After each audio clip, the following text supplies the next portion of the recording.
Here at Pomona. His 57 national events, by the way, ties Joe Amato for 8th on the all-time NHRA list in all-class wins and moved into number 2 spot in the points. Did I miss anything? No, that probably pretty much says it all, Bob. And it was kind of a neat deal there, coming down to the final round, Kurt and I for second place. And it is second place, but it was first place on the day. That's the best either of us could have done, the highest position available. And it felt like it was going for the championship there. I love racing Kurt, and we always have great battles, and it was a neat deal. I wish that would have been for the championship. That would have been just awesome, but second ain't so bad. So for right now, we're going to have to be happy with that, and next year we'll have to try and rectify that. Maybe next year it'll be Kurt and I going for the championship on the last run here. But very proud of my guys. They stuck with me. I've certainly had a few hiccups along the way here during this countdown, and got nobody to blame for losing it but myself. My hat's off to Jake Coughlin. He did a better job during the countdown. He deserved to win the championship this year, POWERade champion, and just got to try harder next year. And maybe that's probably what I did wrong. I probably tried a little bit too hard and thought too much about it and put too much pressure on myself and just kind of stopped having fun racing. And today the pressure was off, and I just came out and had fun today. And poof, voila, the car performs great, the driver performed fine, and we win the race again. So just like old times. Can we ask you about next year? No, you can't. You want to ask? Would somebody please tell Louie what they're doing next year? You had to be heroic. Tell us about that last round of qualifying. You guys looked so good in the first couple of days of qualifying, and then both you and Jason struggled. And I think, did you break a motor in your last qualifying run? Now you got to bring up a negative, Bob. Now why you got to do that? I'm trying to be positive here, but yes, broke a motor. Luckily it was yesterday, so obviously I got a stroke of luck. That could have happened today, and that had been a bad day. So apparently it was my weekend, and that was the luck I needed right there. We have more motors, I have a great engine team, and we got depth. Putting another one in didn't bother us one bit. It obviously ran just as good as the other one, so I'm just thankful it happened yesterday on a run that really didn't matter. We still ended up with the number 1 qualifying spot, and a good spot coming into today, and had all the confidence in the world. It didn't shake me at all, so had a great day out there, and I can't thank everybody enough for the season. I've still had fun, believe me. I had a couple races where maybe I didn't, but overall I had a great time, and I can't wait to get back here next February. Question, Louie? Oh, he already said he can't wait to get back to February.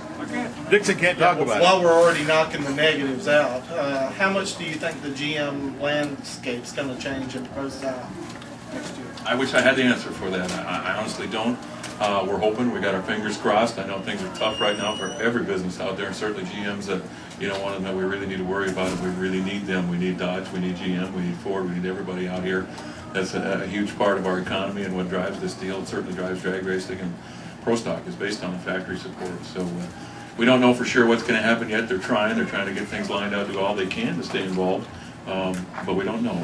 Obviously, honestly, it doesn't look great, but we're still hoping. We haven't got the final word yet, and obviously they're looking to, for a last-minute Hail Mary and stay in the sport, and we hope they do, because I wouldn't have these championships, the race wins I've got, without Pontiac. They've been great to me, and whether they race next year or not, I'm still going to race at Pontiac and be darn proud to do it, because they've been everything to me, and that's who I've been with all my career, and I don't intend on doing anything different. So happy for them, and got our fingers crossed that they can come back next year, but I don't have any information for you. They don't know yet. They don't have a decision yet.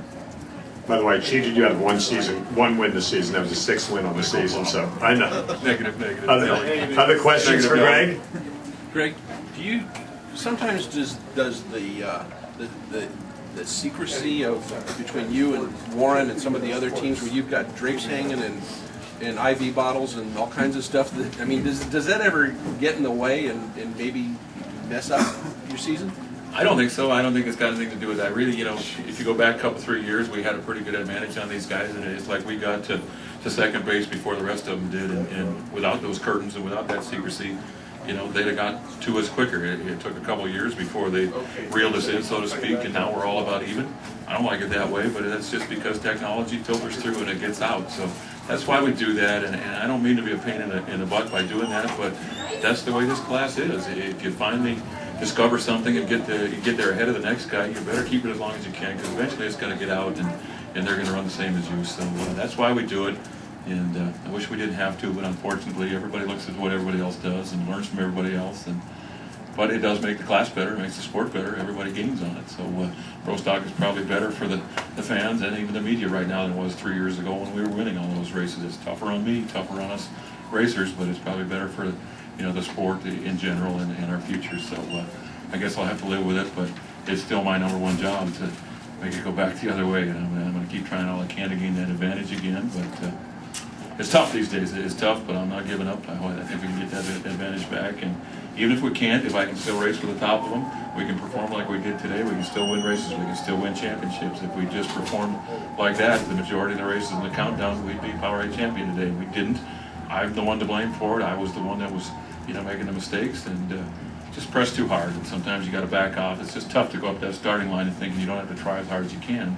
But unfortunately, that is the truth. Sometimes you press too hard and the results get worse.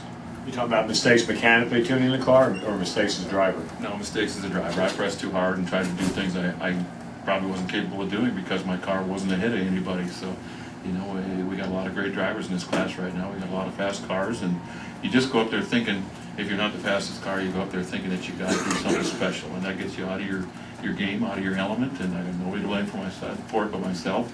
If you just go up there and be yourself and do what you can do, you're probably still going to win a lot of those races. And nobody to blame but myself. I got out of my game, and they beat me.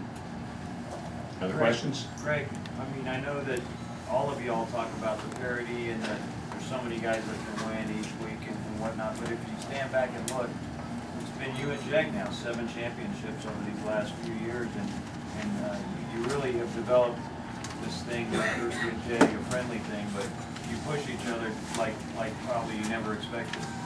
Absolutely, and that's all good for the class. And I understand that either Jeg or I has won the championship the last 7 years, but how easy would it have been for Kurt Johnson to win it this year? How easy would it have been for Dave Conley to win it this year? Mike Edwards, Alan Johnson. Very simple. It's just, we certainly are not dominating this class, but somehow we're finding a way to grit it out and be just a little bit better than that next guy. And the gap's getting tighter every year. And it's going to continue to get that way. It's a cliche, but it does get tougher every year, and you've got to work harder every year, and that's what we're going to do, and to try and find that edge back, but we probably won't have it, to be honest with you, no matter how hard we work, because the rest of the class is working that hard, and don't be surprised if you see somebody different break our string next year, but I know they're going to do all they can, we're going to do all I can to keep it, make it 8 next year, but don't be surprised if it don't happen. I don't want to be a negative guy again, but I don't want to forget Jason Lyne's championship in there too, Don't yell at me. KB Racing and Cagnesi Racing. I think that's what Rob meant. I thought that, and I wouldn't have the championships I got without Jason Lyne. So we win as a team, and I'd like to say we lose as a team, but I'm probably more responsible for losing the game. Thank you very much, Greg Anderson, our event champion. Thanks, guys.